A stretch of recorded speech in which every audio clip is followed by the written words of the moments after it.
Hello divine souls, कैसे हैं आप सभी गाइस। आज की डीएम और डीएफ की करंट एनर्जी जो है बहुत ब्यूटीफुल है और ट्रांसफॉर्मेटिव एनर्जी है। ट्रांसफॉर्मेशन दोनों की लाइफ में अभी चल रहा है। दोनों की ऊपर डिवाइन इतना गहरा काम कर रहे हैं। आप जिन लोगों के ऊपर ट्रांसफॉर्मेटिव एनर्जी है वो लोग महसूस कर पा रहे हैं कि उनके अंदर क्या क्या चेंजेस हो रहे हैं। अगर वो ज़्यादा अवेकन हैं, ज़्यादा अवेयर हैं और मिड जर्नी में हैं तो वो लोग जान सकते हैं कि उनके अंदर वो नोटिस कर पा रहे हैं। नोटिसेबल चेंजेस हैं एक्चुअली, कि जर्नी किस तरीके से आगे उनको अपने आप से बढ़ा रही है।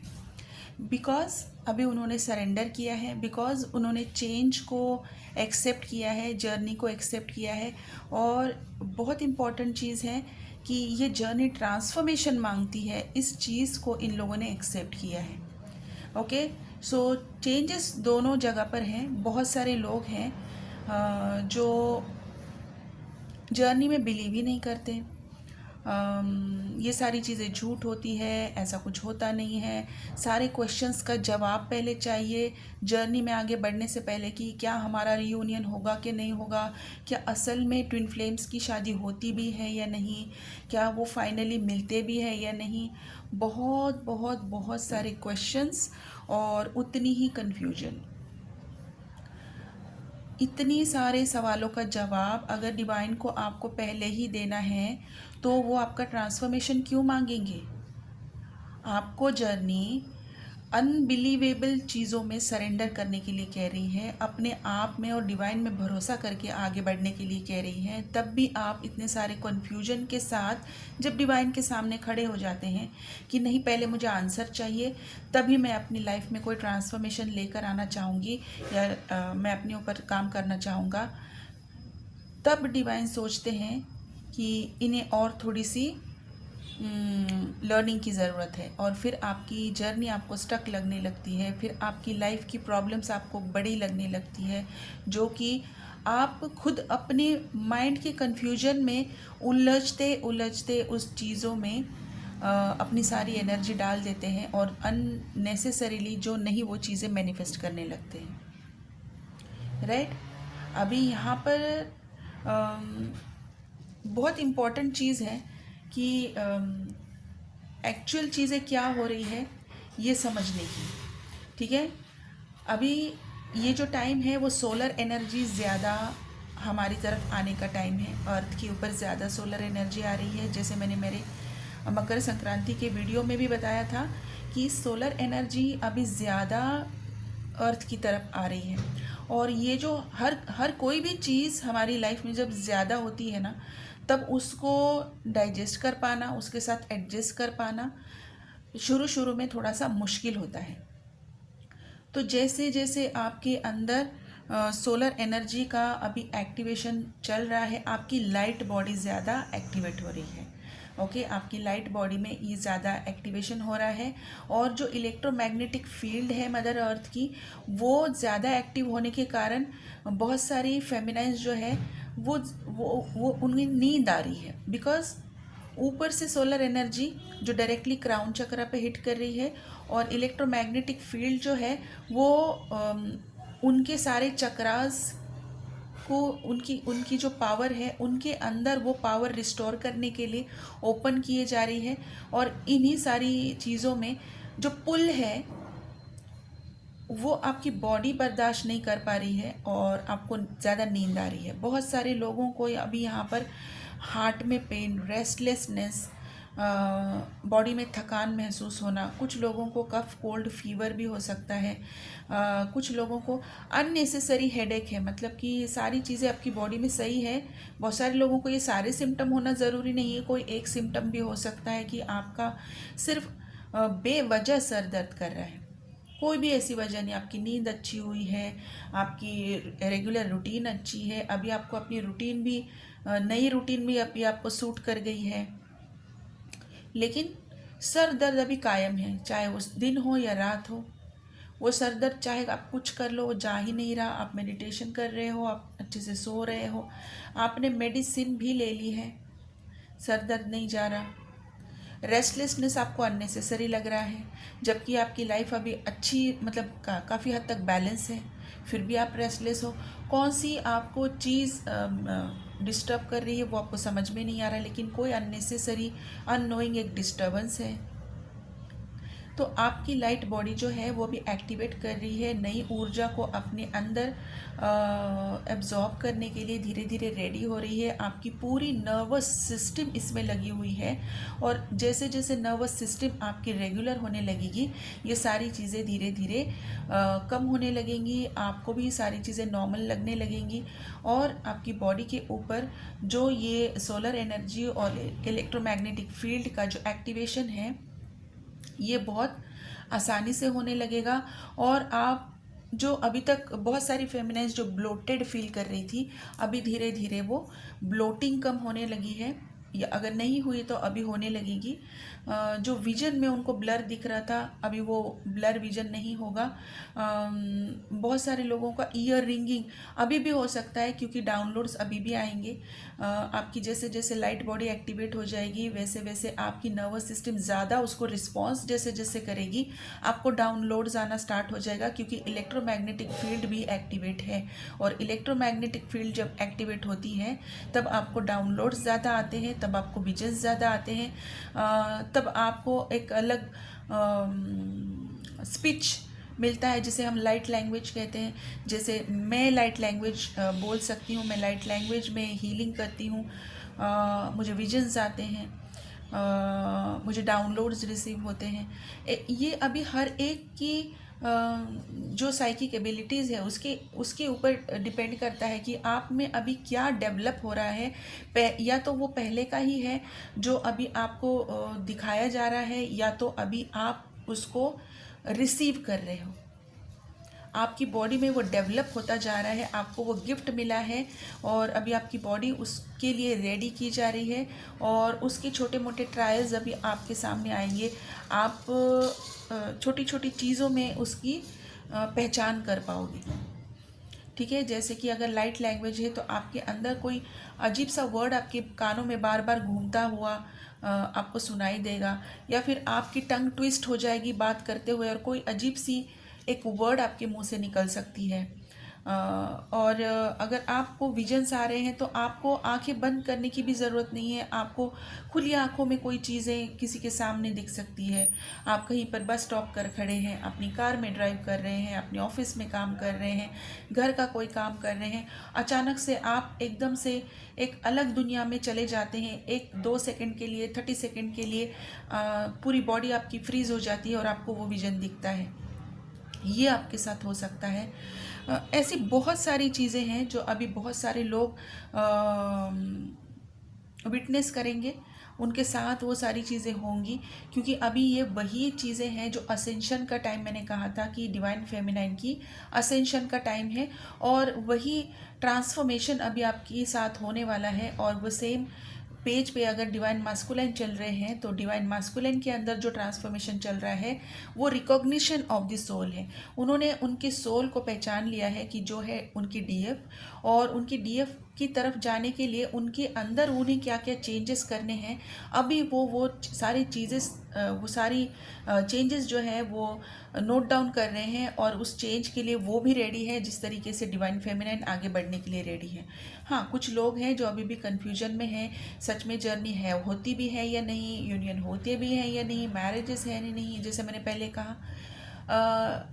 तो इन लोगों को मैं रिक्वेस्ट करूँगी कि रादर दैन उस कन्फ्यूजन में आप रहें, आप एक बार कंफर्मेशन ले लें कि आप सच में जर्नी में है भी या नहीं, क्योंकि बहुत सारे लोगों का ये एक्सपीरियंस होता है कि वो काफ़ी सारा टाइम अपना हीलिंग में या फिर इनर वर्क में डाल देते हैं और कोई रिज़ल्ट नहीं मिलता है। तो ज़रूरी नहीं है कि आप भी एक ट्विन फ्लेम जर्नी में हैं, आप भी एक ट्विन फ्लेम हैं, बल्कि आप कोई एक और स्पिरिचुअल जर्नी में हो सकते हैं। ट्विन फ्लेम जर्नी हर किसी के लिए नहीं है, ये एक बहुत सेक्रेट जर्नी है, बहुत चुनिंदा लोगों को दी गई है, जिनका यहाँ पर आने का एक मकसद है। ठीक है, सिर्फ एक रिलेशनशिप पैटर्न को अगर आप नोटिस करते हुए अपने आप को अगर ट्विन फ्लेम जर्नी में मान रहे हो कि आप भी एक ट्विन फ्लेम हैं, तो ये गलत चीज़ है। आप इसको क्लैरिफाई कर सकते हैं, किसी के साथ अपनी रीडिंग लीजिए और इस चीज़ को क्लैरिफाई कीजिए। और अगर आप ट्विन फ्लेम नहीं हैं तो जल्द से जल्द इस सारी चीज़ों से बाहर निकल कर अपनी अलग स्पिरिचुअल जर्नी जो भी आपको दी गई है उसको डिस्कवर कीजिए और उसके ऊपर काम करना स्टार्ट कर दीजिए। तो गाइज़, अभी ट्रांसफॉर्मेशन दोनों की तरफ हो रहा है, ओके।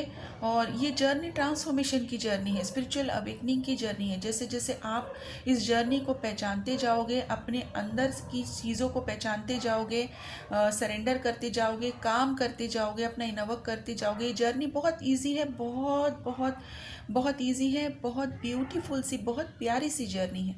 दुनिया में हर कोई अपने ऊपर इतना काम नहीं करता है, हर कोई अपने अंदर उतने बदलाव नहीं लाता है, इतना इजी नहीं होता है। लेकिन ये जर्नी आपको उन चीज़ों को चाहे किसी भी तरह से हो, चाहे डिवाइन आपको फोर्सफुली अपने आप को चेंज करवा रहे हो या फिर आप अपने आप को सरेंडर करके अपने अंदर वो चेंज करवा रहे हो, लेकिन ये जर्नी आपको चेंज करके रहती है, ओके।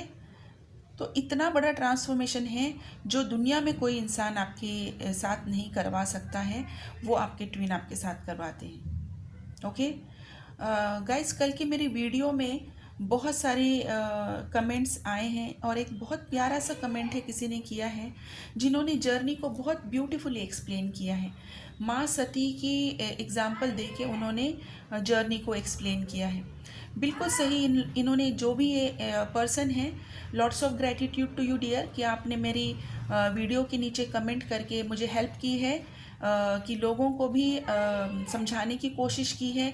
आप बिल्कुल राइट पाथ पर हैं, आप अपना काम कर रहे हैं, लोगों को जर्नी के बारे में बता भी रहे हैं और जर्नी आपने बहुत अच्छे से समझ भी ली है। आप बिल्कुल अच्छी तरीके से अपनी पाथ पर आगे बढ़ रहे हैं। जी हाँ गाइस, ये बहुत सही है कि जब हम ट्विन फ्लेम्स को जब हम कहते हैं ट्विन फ्लेम्स हैं, हमारे सामने आ जाते हैं शिव जी और माता पार्वती, राइट। इन्होंने जर्नी को अच्छे से समझा भी है और ब्यूटीफुली एक्सप्लेन किया है, ओके। क्या है माँ पार्वती, माँ सती और शिव जी का कनेक्शन? हम सब जानते हैं कि माँ पार्वती जो है वो सती जी का रिकार्नेशन है, माँ सती का वो रिकार्नेशन है। लेकिन ऐसी क्या रीज़न थी कि माँ सती को अपने आप को उस यज्ञ में भस्म करना पड़ा, अपने आप को जलाना पड़ा? अगर आप माँ सती की स्टोरी को जानते हैं तो आपको ये बात बहुत अच्छे से पता लग जाएगी कि मैं क्या चीज़ एक्सप्लेन करने की कोशिश कर रही हूँ, और इन्होंने कमेंट में बहुत अच्छे से एक्सप्लेन भी किया है, ओके। तो माँ सती जो है वो दक्ष की पुत्री थी और उन्होंने अपने पिता के खिलाफ जाकर शिव भगवान से शादी की थी। अभी शिव भगवान से शादी जब उनकी हुई तब दक्ष इतने नाराज़ थे कि उन्होंने इंटेंशनली एक यज्ञ का आयोजन किया और उसमें इंटेंशनली माँ सती और शिव भगवान को नहीं बुलाया। और इस बात का सती माँ को बहुत बुरा लगा था। उन्होंने शिव जी के साथ डिस्कस भी किया। शिव जी ने उन्हें कहा कि ठीक है, नहीं बुलाया है, हम नहीं जाएंगे, और उन्हें जाने से भी मना किया कि आप भी नहीं जाएंगे। लेकिन माँ सती के अंदर ना वो ममता वाली, वो केयरिंग, वो एक ऐसी वाली नेचर थी कि if I give more I will get more, ठीक है। तो उन्होंने उस चीज़ को आजमाने के लिए उन्होंने सोचा कि वो तो फाइनली मेरे पिता हैं, अगर मैं जाके बात करूँगी मुझे देखेंगे और मुझे एक्सेप्ट कर लेंगे। और इसी माइंडसेट में वो चली गई। लेकिन जैसा कि दक्ष जी ने पहले ही प्लान किया था कि जैसे ही ये आएंगे ज़रूर, क्योंकि वो अपनी पुत्री को बहुत अच्छे से जानते थे, बहुत अच्छे से जानते थे कि अगर मैं मना भी करूँगा तो ये मेरे पास ज़रूर आएगी। और इसी मौके का फ़ायदा उठा के उन्होंने माँ सती और शिव जी का बहुत ज़्यादा इंसल्ट किया, जो इंसल्ट वो बर्दाश्त नहीं कर पाई। वो एक ऐसी एनर्जी में चली गई कि उनके अंदर एक एक्सट्रीम लेवल का pain, feeling rejected, feeling distorted, उनके अंदर की वो जो बच्ची थी उसको वो बहुत हर्ट हुआ। जो बच्ची को ऐसे लग रहा था कि वो अपने पिता के पास जाएगी तो पिता उसे एक्सेप्ट कर लेंगे, लेकिन उनके पिता ने उस बच्ची को रिजेक्ट कर दिया। तो यहाँ पर उनका इनर चाइल्ड हर्ट हो गया। मैं सारी चीज़ें बहुत प्यार से एक्सप्लेन कर रही हूँ, बहुत ध्यान से एक्सप्लेन कर रही हूँ। वीडियो को बड़े ध्यान से सुनिए और समझने की कोशिश कीजिए कि माँ सती एक डिस्टॉर्टेड एनर्जी में चली गई और उस डिस्टॉर्टेड एनर्जी से उन्होंने एक डिसीजन लिया अपने आप को ख़त्म करने का। डिस्टॉर्शन से ही उन्होंने एक नए क्रिएशन को जन्म दिया। उनकी बॉडी डिस्ट्रॉय हो गई। उस डिस्ट्रॉय बॉडी को उठाकर शिवजी ने भी एक डिस्ट्रक्शन किया। सारी सृष्टि में उन्होंने वो तांडव किया और माँ सती को उनसे दूर करने के लिए फाइनली उनके टुकड़े भगवान के द्वारा अलग अलग जगह में बिखेर दिए गए, जिनको आज हम शक्तिपीठ कहते हैं। और शिवजी जो है वो एक ऐसी साइलेंस में चले गए, ऐसी खोज में चले गए जहाँ पर उनको इस पेन को बर्दाश्त भी करना था, लेकिन साइलेंस में बर्दाश्त करना था।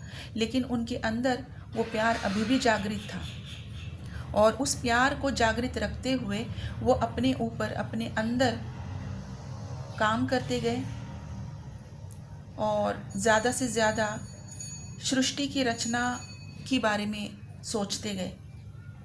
और यहाँ पर माँ सती का रिकार्नेशन हुआ और वो शैलपुत्री के नाम से दोबारा से जन्म ली।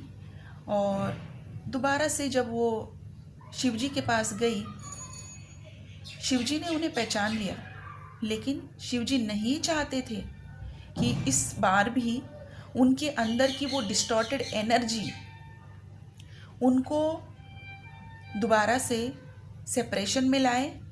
इसलिए उनको सेपरेशन में लाने का सबसे बड़ा रीज़न था कि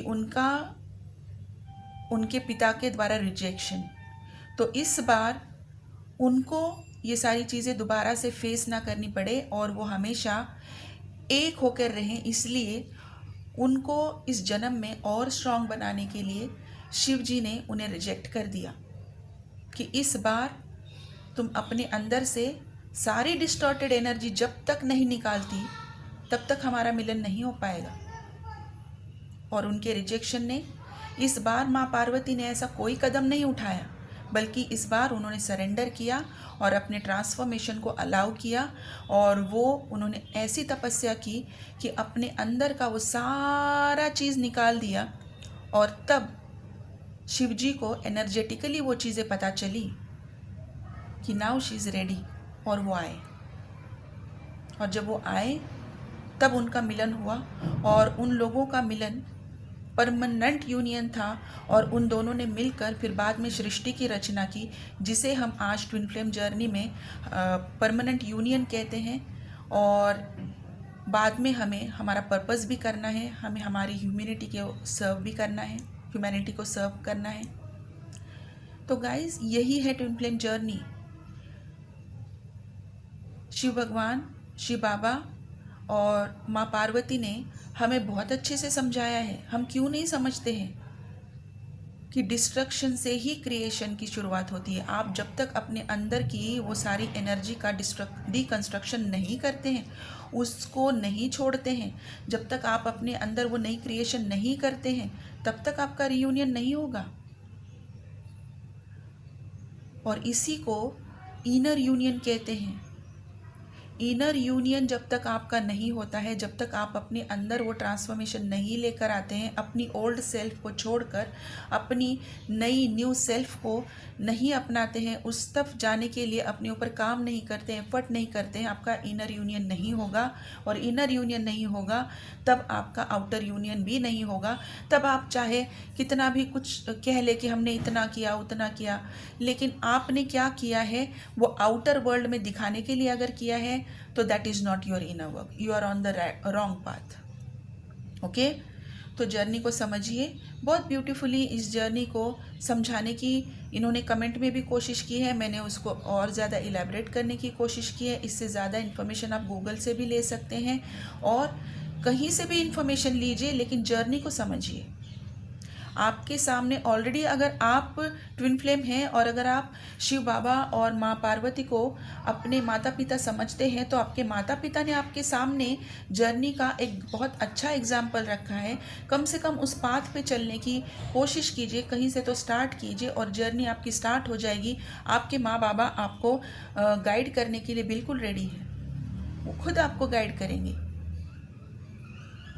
एक ब्यूटीफुल ट्रांसफॉर्मेशन होता है इस जर्नी में जब से आप आते हो, आप अपने अंदर की वो सारी चीज़ें जो आपके अंदर की खूबियाँ हैं, जिसको आप नहीं पहचानते हो ना, वो आप सामने वाले में देखते हो, जो कि आप ही की सोल होती है, और आप उसके प्यार में पड़ जाते हो। लेकिन आपकी ईगो क्या कहती है कि नहीं नहीं, वो इंसान तो मैरिड है, वो इंसान तो आपसे एज में छोटा है, बड़ा है, काला है, गोरा है, रिलीजन अलग है, फैमिली स्टेटस बहुत अलग है। लेकिन हमें तो ये सारा चीज़ नहीं चाहिए, हमें चाहिए हमारा कंफर्ट। जो हमारी कंफर्टेबल सेल्फ है, वो सारी चीज़ों को देखती है और कहती है कि नहीं नहीं, छोड़ दो, ये सारी चीज़ें नहीं होगी। जबकि हायर सेल्फ क्या कहती है? No, this is me and I want it. आप अपनी ही क्वालिटीज़ के प्यार में पड़ते हैं, जो आपके अंदर की छुपी होती है, और आपके डिवाइन मैस्कुलाइन जो है वो आपको बस मिरर दिखाते हैं कि तू जो मुझ में ढूंढ रही है, जो प्यार मुझ में ढूंढ रही है, जो केयरिंग नेचर मेरे अंदर ढूंढ रही है, वो सारा तू ही है, तेरे अंदर वो है। उसको पहचान। जैसे ही तुम पहचानोगे, आप मुझ तक पहुंच जाओगे। और यही वो चीज़ करनी है। अपने अंदर की अबैंडनमेंट वुंड, अपने अंदर का फियर, अपने अंदर का पेन, इनर चाइल्ड, सबके ऊपर काम करना है गाइस। काम तो कीजिए, काम तो कीजिए। जर्नी आपसे आपका ट्रांसफॉर्मेशन मांगती है और कुछ नहीं मांगती है। इस मंदिर में जाओ और वहाँ पर आप कोई प्रॉमिस करो कि भगवान, अगर आपने हमारा यूनियन कर दिया तो हम आपको 21 नारियल चढ़ाएंगे, हम इतनी किलो मिठाई का आपको भोग लगाएंगे। Wrong way, you are on wrong path. ये सब करने की कुछ भी ज़रूरत नहीं है, कुछ भी ज़रूरत नहीं है। जो असल में जो चीज़ करनी है वो कीजिए and see the result, see the magic, see the beauty of the journey. Okay. और इसी इनर यूनियन के लिए पूरा साल आपको दिया गया है गाइस। अभी जाग जाइए। जैसे मास्कुलाइन और फेमिनाइन, अभी कुछ मास्कुलाइन फेमिनाइन जाग रहे हैं, अपने अंदर ट्रांसफॉर्मेशन लेकर आ रहे हैं। आप भी जाग जाइए और जर्नी में आगे बढ़िए। तो अभी जिन लोगों का ट्रांसफॉर्मेशन आगे बढ़ रहा है, असेंशन की तरफ वो लोग जा रहे हैं, जैसा कि मैंने बताया, आपको सडन सर्ज ऑफ एनर्जी आपके अंदर कहीं से आती हुई महसूस हो सकती है। लिटरली आपके स्किन पर आपको वो ऊर्जा भी महसूस हो सकती है। आपके अंदर कोई चीज़ आ रही है, आपको महसूस हो सकती है। आपकी रातों में नींद खुलकर आप डायरेक्टली किसी के साथ कॉन्वर्सेशन कर रहे हैं, ये आपको महसूस हो सकता है। आपके कानों में वो आवाज़ सुनाई दे सकती है। आपको लाइट लैंग्वेज आ सकती है, आपको विजन्स आ सकते हैं, आपके हार्ट चक्र में ज़्यादा पाल्पिटेशन हो सकता है। कुछ लोगों का यहाँ पर बीपी बहुत हाई हो सकता है, क्योंकि एनर्जी बहुत हाई है और ये सोलर एनर्जी है, हाई एनर्जी है, उष्ण की एनर्जी है। इसीलिए आपका बीपी हाई हो सकता है, आपकी बॉडी की एनर्जी हाई हो सकती है, ओवर एक्टिव आप महसूस कर सकते हैं। आपके क्राउन चक्र ज़्यादा एक्टिव है, इसके लिए आपको हेडेक हो सकता है, हार्ट हेवीनेस आप महसूस कर सकते हैं। और ये सारी एनर्जी जो डिवाइन मास्कुलाइन की अभी हार्ट में सेंट्रेट हो चुकी थी, अभी वो बीच में थी, एक्चुअली वो मूव कर रही थी लेकिन बहुत स्लो मूवमेंट थी।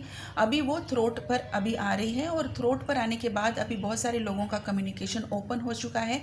कुछ लोगों का कम्युनिकेशन अभी फॉर श्योर स्टार्ट हो जाएगा। 28 जो मैंने पहले से बोल रखी है डेट, 28 ऑफ जनवरी तक बहुत सारे लोगों का कम्युनिकेशन ओपन हो जाएगा।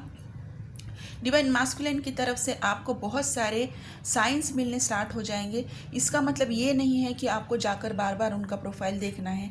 जो चीज़ डिवाइन आपको दिखाना चाहते हैं वो डिवाइन किसी भी तरह से आपको दिखा देंगे।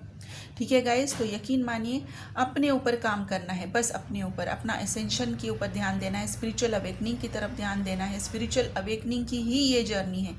डिवाइन मास्कुलिन के साथ यूनियन आपको बाय प्रोडक्ट मिल जाएगा, ये गारंटीड है। जो ट्रू ट्विन फ्लेम्स हैं वो हमेशा इकट्ठा रहेंगे, वो हमेशा पास में आएंगे और उनकी मैरिज ऑलरेडी 5D में हो चुकी होती है। 3D में मैरिज क्लेम करने के लिए पहले उनका इनर यूनियन होना बहुत ज़रूरी है।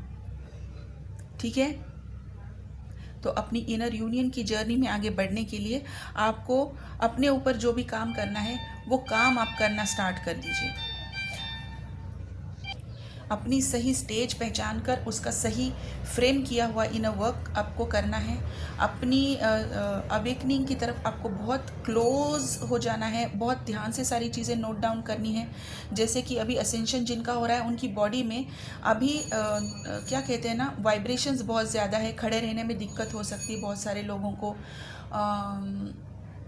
उठने बैठने में, घुटनों में आपको एक अलग सा, मतलब एक पाल्पिटेशन कह सकते हैं, एक अलग सा वाइब्रेशन हम महसूस कर सकते हैं। हमारे सिर्फ घुटनों की मैं बात कर रही हूँ, नीज़ की मैं बात कर रही हूँ।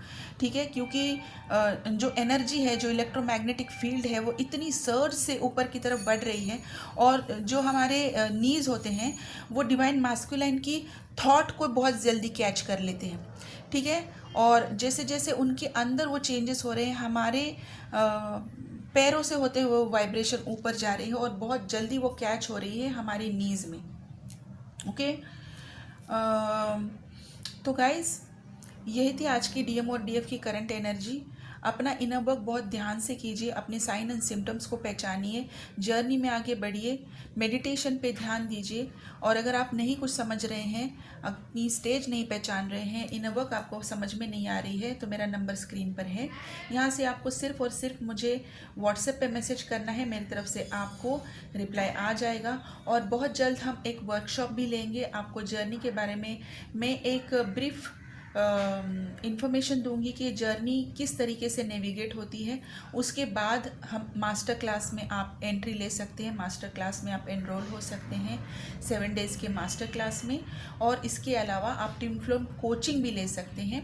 ट्विन फ्लेम कोचिंग की भी मैं बाद में अनाउंसमेंट करूँगी, जब भी अभी एक फ़र्स्ट बैच क्लियर हो जाएगा, लेकिन वर्कशॉप हम बहुत जल्द करेंगे। ठीक है, तो गाइस यही थी आज की डीएमडीएफ की करंट एनर्जी। इसमें आज किसी के लिए कोई अल्फ़ाबेट नहीं है, ना ही कोई स्टार साइन है, क्योंकि ये एनर्जी सभी के लिए है, चाहे वो न्यू बिगनर्स हो, मिड जर्नी हो, हाईली अवेकन हो। इसीलिए सभी ने अपने साइंस पहचान कर अपनी स्टेज को कंफर्म करना है। तो guys, thank you so much, God bless you.